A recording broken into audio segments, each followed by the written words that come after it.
Dua tersangka baru dalam kasus dugaan korupsi tata kelola minyak mentah dan produk kilang PT Pertamina Patraniaga, Maya Kusmaya dan Edward Court bungkam saat digiring ke mobil tahanan.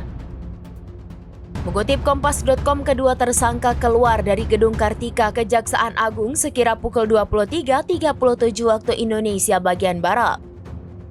Para tersangka tidak memberikan jawaban saat ditanya awak media mengenai keterlibatan mereka dalam kasus oplos Pertamax dan Pertalite. Keduanya hanya tertunduk sambil masuk ke dalam mobil tahanan seusai diperiksa oleh penyidik.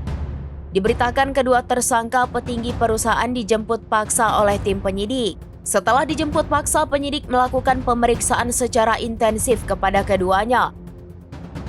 Hal itu disampaikan Direktur Penyidikan Jaksa Agung Muda Pidana Khusus Kejaksaan Agung Abdul Qohar saat konferensi pers di Kejaksaan Agung Jakarta pada Rabu 26 Februari 2025. Menurutnya bukti cukup ditemukan untuk menetapkan keduanya sebagai tersangka.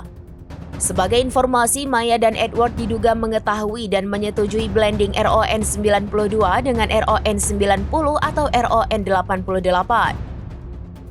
Kendati demikian, Kejagung telah menetapkan 7 tersangka dalam kasus tersebut, termasuk 4 petinggi anak usaha Pertamina Patraniaga.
Download Tribun X sekarang, menghadirkan lokal menjadi Indonesia.